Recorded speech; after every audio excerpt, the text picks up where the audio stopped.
Welcome back to Jump Scare. I'm Betty. And I'm Chad. This week we're covering The Relic, or Relic? The Relic. The Relic, 1997.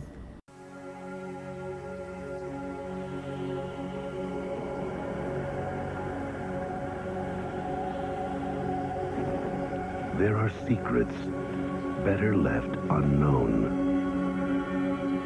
and treasures better left undiscovered. In 1995, a scientific expedition found something that transforms myths into nightmares. Something that gives shape to fear and form to evil. Something as powerful as it is deadly.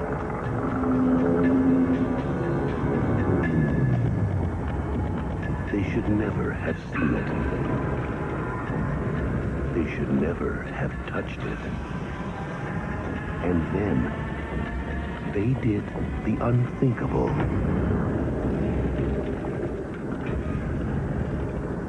They brought it back.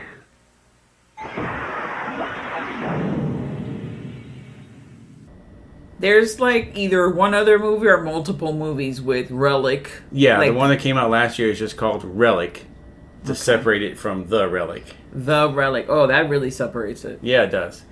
Yeah, that is really annoying when you're like categorizing films, like when you're alphabetizing them in like a store. Yeah. And sometimes whoever's doing it will do R for Relic and other people will do the T. Because they're like, well, the is not the name of the title. The name of the movie is not the. It's Relic. And I'm like, I get it. And I agree with you. But it's supposed to be under T. This film has recognizable faces. We have Penelope Ann Miller and Linda Hunt, who coincidentally was also in another film with Penelope Ann Miller, which is one of my favorite films, Kindergarten Cop. Oh, yeah. Linda Hunt was also in Dune. Ooh, yes. Penelope Ann Miller has been in a ton of shit. She was in the Pee-wee's Big Top. Oh, yeah, I forgot about that. I haven't seen those in forever. That's my favorite one, actually. Clayton Ronner, or Rayner? Yeah, it's Ronner. Ronner, who was in April Fool's Day and I, Madman. Another... And you also might recognize him from the 80s movie, The Just One of the Guys. Yes. He was in that. He was also in The Next Generation, too. These people have done some things. Yeah, he's been around for a while. Recognizable faces. The novel for our novel to screen month is by Douglas Preston and Lincoln Child. Yeah, and they have done a ton of novels with the character from The Relic, who was cut out of the movie. That's like, we're going to do a movie, The Lost Symbol, one of those freaking Dan Brown books, but we're going to cut out like the Tom Hanks character. Yeah. In this one, the character that's played by Tom Sizemore, Detective D'Augusta is his name, he takes, in the book, he had the role kind of that's being played by the Clayton Ronner, and they made up a whole role for Clayton Ronner that didn't exist in the book. Why not just change the names and call them different? You got me. But they decided to leave out the main character of the book, Agent Pendergast, who went on to be in 21 more novels by these guys. So they might have been a little sore about that. Stan Winston effects. Yep. And that's all I got about the movie. So there you go. The end of the story. Just like any creature film, you always have to have where the creature came from. And usually it's going to be from a fucking crate that's from another country, right? That's like the basis. Yeah, never open up a crate that comes anywhere from Central America, South America, or anything. Like if it says on Antarctica, for God's sakes, run like hell, because there's nothing good in that crate. I feel like any other country, just don't open it.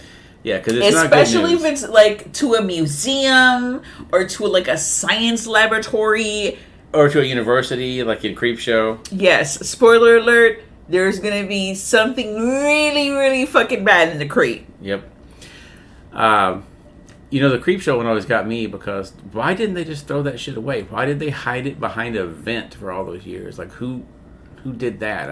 I never quite got that part of it. But anyhow, so this one, you have a ship at the beginning. Well, I'm sorry. We start off with a guy he's at a village in South America with with this native tribe, and he drinks this stuff. And they're participating in their ceremony. He's taking pictures of all of them. And then the next time we see him, he's freaking out on the dock, screaming, "Where are the crates? I need the crates. I have to have the crates." And they're like, "Yeah, we put those on the ship already." So he gets onto the ship only to find out that, whoops, they fucked up. They had put the wrong crates on there. And after the ship's already out of the harbor and in the ocean, he finds out, the crates are not here.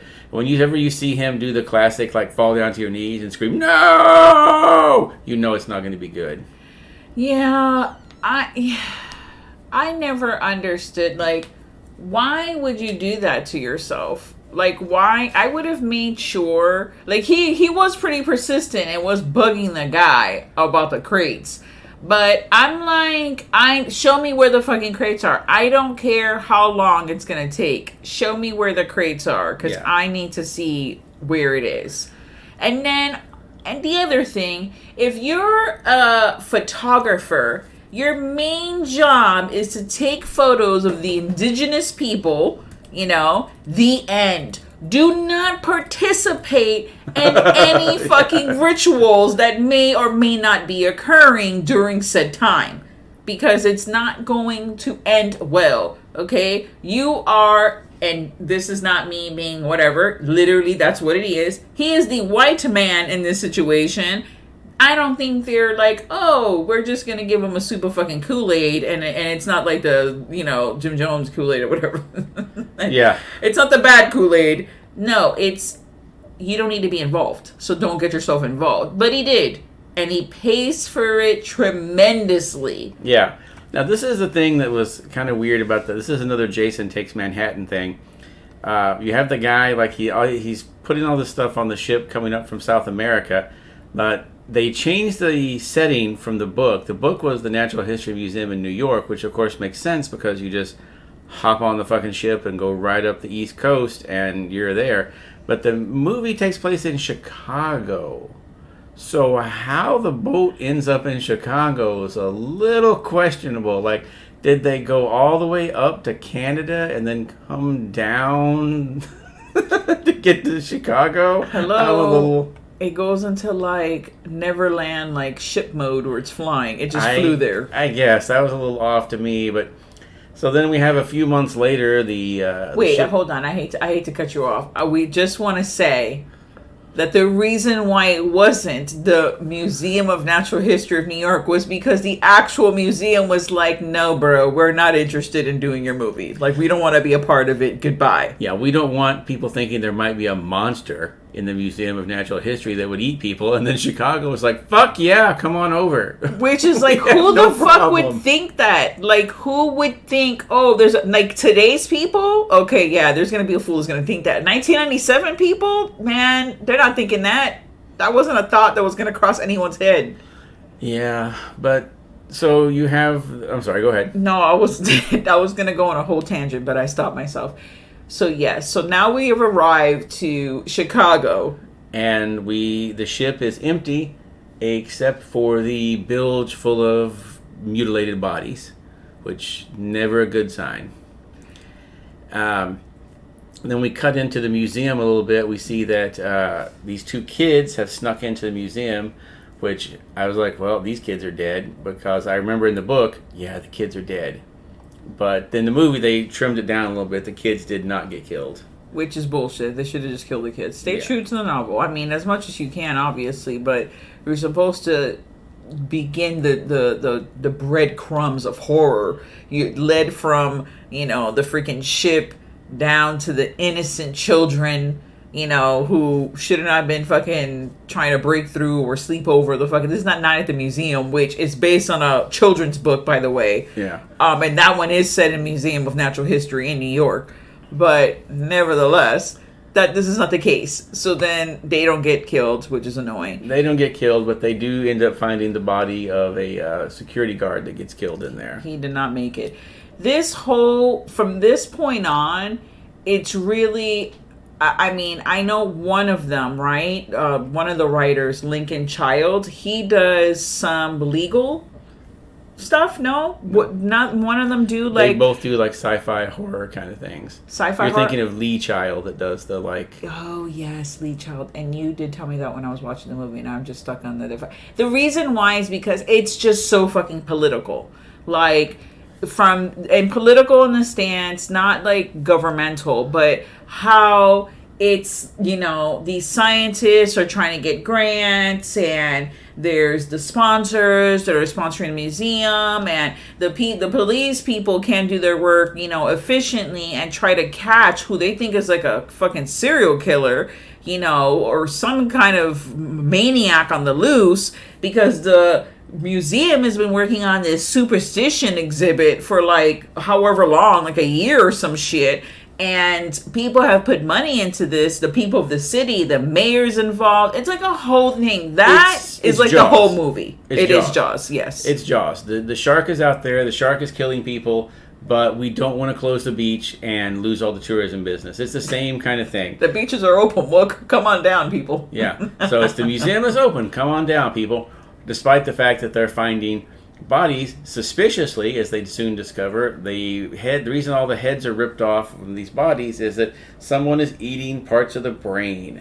Now, if this doesn't trigger, if you've seen enough horror movies, you know that once something's eating someone's brain and a specific part of it, something bad has happened to them. Was it the pituitary gland? Hypothalamus. The hypothalamus. Okay, I know it was something. I think they ate part of the pituitary gland as well. And all that whole area was missing because it's hard to single that one little area out. So they just ate everything that was in that area. Yeah, that is very specific. Like, that's what you have a taste for. That's intense. Now, this is a 90s movie that actually had the coroner in it, but he was not a wisecracking coroner eating sandwiches. He was actually just doing his job.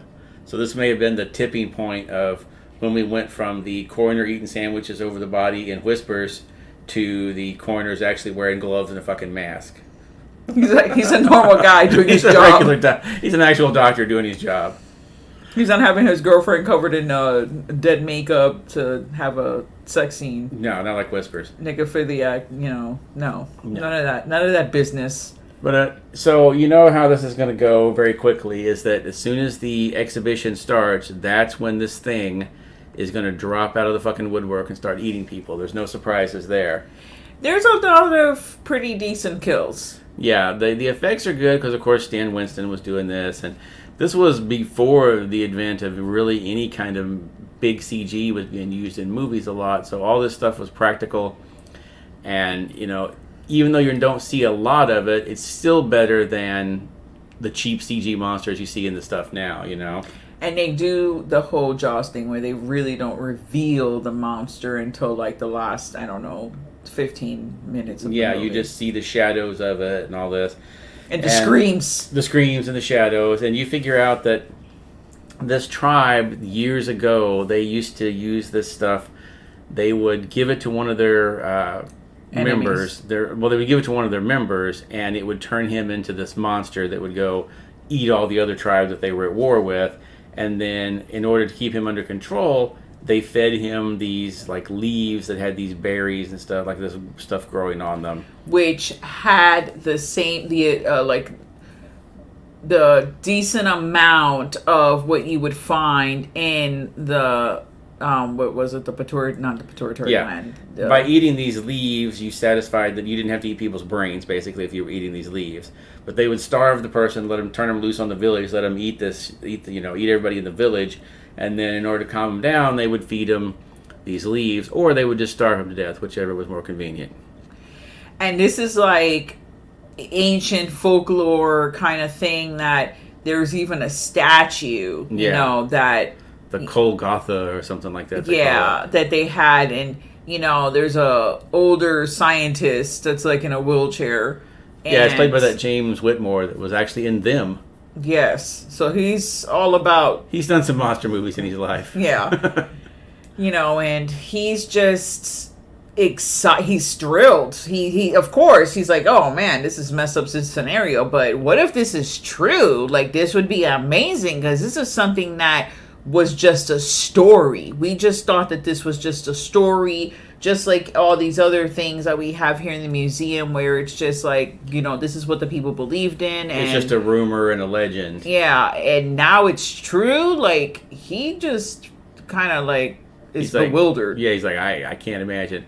And they figure out that like the creature is like part, by eating this, the person takes on, like, you get some like kind of like you get like a lion DNA. It becomes lizard, a chimera. Yeah, you get lizard, lion DNA. You've got a little bit of everything in there. Yeah, which the monster is pretty crazy. Yeah, it's a crazy looking thing. And then, of course, when this exhibit begins, you have the museum. I look at all these little museums. They always have this like amazing security system, like with the steel doors that drop down and everything. Hell yeah, they got artifacts in there. Like, that's just expensive. People with those rich people that are living in the high rises and shit, they're like, oh, I must obtain this, you know, gem from South Africa that's, you know, worth $1 bajillion. Like, they want all that bullshit. Like, they want it in their house.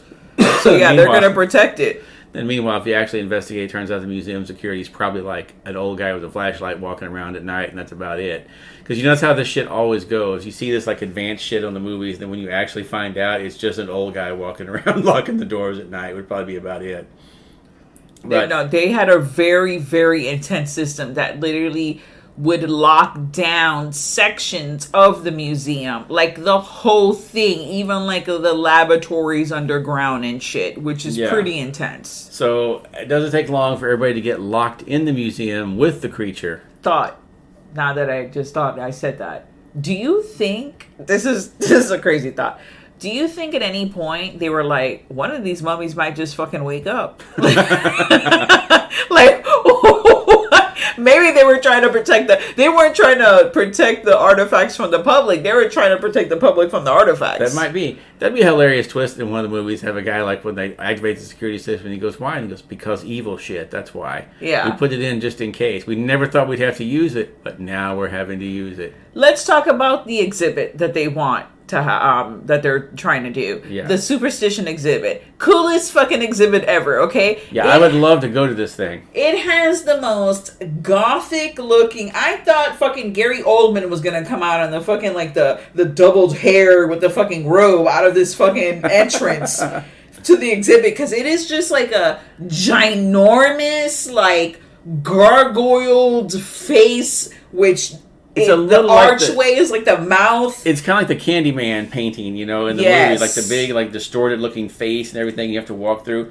And when you walk in, you have to walk under a ladder. Yes, and then under fucking umbrellas that are open. Yes. And you're like, no, I'm not doing that, okay? There's also a room that has like a giant shaker of salt turned over with like salt piled in front of it, so you have to either grab it and throw it over your shoulder. And yeah, it's really fucking cool. But this is why there was demise, because they had so many stupid superstitions that they were fucking with, that it was just like, your museum is cursed. Yeah, once you walked under the ladder, opened the umbrellas inside, did not throw the salt over you, and then the Kolgatha came falling down out of the ceiling to eat, you were fucked. That was it. That's what made it fucking come down the ceiling, was all that other shit. You were putting the bad juju out there. You were going against all the rules. And it was just like, this is what happens. This is what you get, people. This is why you don't fuck around with that sort of thing. I wonder if anyone that survived came away with that thought, like, I shouldn't have gone under that ladder. I shouldn't have walked in front of that black cat. Shouldn't have done these things. But there's a great scene where they're trying to rescue the people. So they're like, well, we have a helicopter and a SWAT team. We'll just go through we'll break out the glass on the top with the skylight. We'll come down in. And then that's when the Kolgatha is like, cool, you're just lowering snacks right into me. This shit is amazing. He Put just him in my eats mouth. The fucking SWAT team as they come down on the road. His mouth is just open. He's like, yes. There's a great scene where they pull one of the guys screaming, pull me up, pull me up, pull me up. And they pull him up. And they're like, oh, thank God we got you out of there. And they lift him up. And it's just half of him. Damn. Like, just bit clean in two. It's like, oh, shit. And they were lucky that thing didn't pop out through the roof and just hit the city. But they managed to avoid that somehow. But they take this thing, they're all trying to get out. So you've got one of the Clayton Ronner. He's leading half the people out through the sewer tunnels to try and get across the street to safety. That works out about as well as you would think because, dark sewer tunnels, half flooded with water, a creature that can sneak around in the dark very easily. Nah, nothing bad will happen there. To be fair, though, most of his people did make it out, a lot more than I expected. I didn't care for anyone in the film. I wanted everyone to die. Yeah, they didn't go into a lot of depth with any of the characters on it. Everyone was kind of just...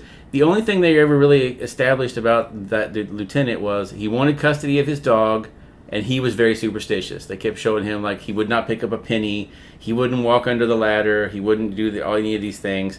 They went out of their way to show that, but that was really the only thing that they did in terms of character development. And like Penelope Ann Miller, she was girl scientist. That was it. That was her job. Yet he survived. Yeah. Okay, he lived. So he was smart in not doing any of those things and living his life superstitious free as much as he could. Yeah, and they didn't give any characteristics. It's like, you know what, we're going to put this woman to be, this intelligent woman, and she's running around. The other thing about the movie that I didn't like was she's just running around, like, looking into a computer the whole time. Like, she's always on the computer. And I understand this is, like, it's 1997, so computers were, like, the thing. They were like, oh, computers. You can tell how old the movie is because they thought it was a pretty cool thing that you could have a sound effect to denote when something happened. So she had a car crash sound whenever her computer finished working on something, and you would hear the car crash, and she would go, "Oh, the process is done." It was like, yeah, that's pretty cool. We can put an audio file on that. That's awesome. Computers are amazing. The good old days. The good old days. They still thought that shit was fun back then. Nowadays, I don't want fucking sounds on my computer. Just tell me the shit's done with a little beep. I don't need to hear fucking Darth Vader breathing or something whenever anything happens. That's you, man. I need to hear, like, Michael Myers, like, rustling leaves to the fucking, while he's walking down the sidewalk. Well, I used to have the computer on mine when you deactivated it. It had the thing from 2001 where it was like, ew, don't deactivate me. My mind is going, Dave. And that as it was going off. So ew, I had that one.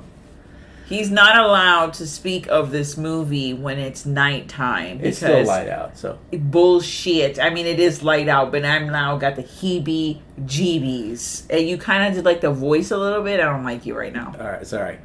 But surprisingly, for one of these movies, most of the main characters make it. There's not, like, everyone in this movie is very much like a slasher thing of, like, anyone that wasn't in the main credits right after it opened did not make it through this movie. Linda Hunt. I mean, Penelope Ann Miller, I didn't want her to die. But Linda Hunt, I also didn't want to die because it's Linda Hunt and she's adorable. Yeah, and, the book, of course, went into more detail. You had a lot more character development, and you had, like, a completely different character with Pendergast there. I guess maybe the reason they took that out was because this was 97, and, like, the X-Files was at its height of popularity back then, and they didn't want to get accused of having, like, an FBI agent that investigates unusual cases, them being a ripoff of the X-Files. But the original book that this was based on came out, like, in 1995, and the X-Files started in 93, so they would have had to have been working on that. Like, the book just didn't get written and come out, like, a week later. They had to go through a process on that, I'm sure. So they probably started writing the book, I would guess, around the time the X-Files came out. So it was probably a separate thing, just one of those things where people come up with the same ideas at the same time. And they were like, look, we're going to have an FBI guy that investigates weird cases. And, it just so happened that became real popular on TV at the same time. But I guess I can see why the producers didn't want to have the accusations of, oh, they're just ripping off the X-Files, even though it came out close enough at the same time that they really probably weren't. Well, what rating? You have read the novel and you own the novel, which we'll be posting on Instagram. What rating do you give it? I'm going to give this, it's a 2.5 knife movie. Okay. It's good. The book itself is, honestly, I would give it between like 2.5 and 3 stars. The book's fine. It just, like I said, it goes into a little more detail and takes place over a longer time period. The creature lived under the museum for years before it came up. It was living like eating homeless people and animals under the museum before it came up and started attacking people in the museum. So it went on a little longer in the book, but they're essentially the same story. It's a little time compressed, and they removed Pendergast, but other than that, it's not too different. However, at the end of the book, you find out that one of the scientists in it saved some of the leaves, and he starts manufacturing his own version of the drug to give to people. And that's where they have the first sequel to it was called The Reliquary, and he was giving out the drug to people. So they built in their sequel right at the end of it. You have the little epilogue where it shows the guy making the drugs. Oh, shit. Yeah, and then like the Pendergast books, they run the whole gamut. He's chasing like evil Nazis, serial killers, all kinds of shit happens in the books. So he goes all over the place. The audiobooks are kind of fun because you got Renee Auberjonois from Deep Space Nine and tons of other things who reads it. And I think he's done all of them before he passed. All the ones that came out were all read by him. So you kind of get when you start listening to him in a row, you really get into like, oh, well, this is Pendergast. This is what he sounds like, you know?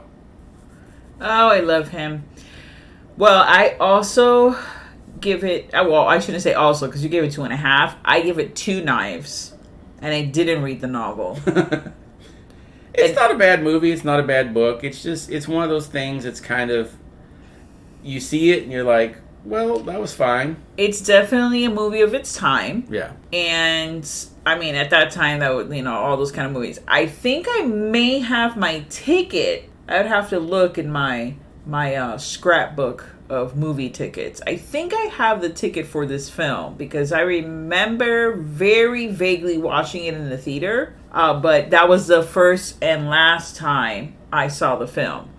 So yeah, we actually picked up a copy of it, strangely enough, at the Dollar Tree. It was $1 on DVD, and I was okay with spending $1. Yeah, it was worth every penny. Yeah, if it would have been $5, I would have been like, I don't think it's a $5 movie. $1, cha-ching. A great investment for $1. Going into the, maybe this is something that gets shown to our daughter when she's a little older. One of the beginning sci-fi. The starter horror. Yeah. Before horror. You show her The Fly, maybe you show her this one. Show her this one.